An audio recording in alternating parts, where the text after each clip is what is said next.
All right, so I'm not a Detroit Pistons fan, but if you're an overall NBA fan, I feel like you have to be pretty excited about this. So if you did not know, the Detroit Pistons are bringing back their old school teal jerseys. I think these are some of the sexiest jerseys in the game. These jerseys are freaking amazing, and you take a look at the overall history or think about the overall history. So if you did not know these jerseys, they say Pistons across it. It has the horse on it. Like, it's just Pistons in huge font. I just love the way this jersey's laid out. I just think it's absolutely awesome. And you think about the awesome history, like I mentioned, you think of Grant Hill. I feel like Grant Hill should be the first player you think about when you see this jersey. Because Grant Hill, when healthy, he was one of the best players in the game. This dude is being hyped up to be the next Michael Jordan on the cover of Slam magazine. He was an absolute beast coming out of Duke, being coached by Coach K. When healthy again, injuries really got in his way. You think of Joe Dumars, you think of Jerry Stackhouse, you'll think of a guy of Aaron McKee, you'll think of Kenny Smith, you'll think of Otis Thorpe.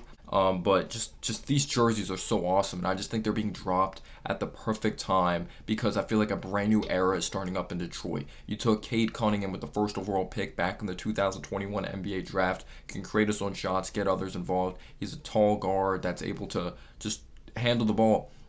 And it really reminds me of Grant Hill because Grant Hill was ahead of his time. During that time, you weren't supposed to be that tall, be able to handle the ball like that, have that good of a feel for the game, get others involved, rebound the ball, just great body control around the basket. I really think Grant Hill is one of the most underrated players to ever play the game of basketball. It really sucks injuries held him back, but really reminds me of Cade Cunningham. Cade Cunningham has that triple-double threat that's capable of doing a lot, being a big-time shot maker, not afraid, very mature, and then you go out there, you draft a freaking Jaden Ivey with the 5th overall pick. His game complements Cade's extremely well because you have Cade, who's not crazy athletic. He's more known as up here basketball IQ.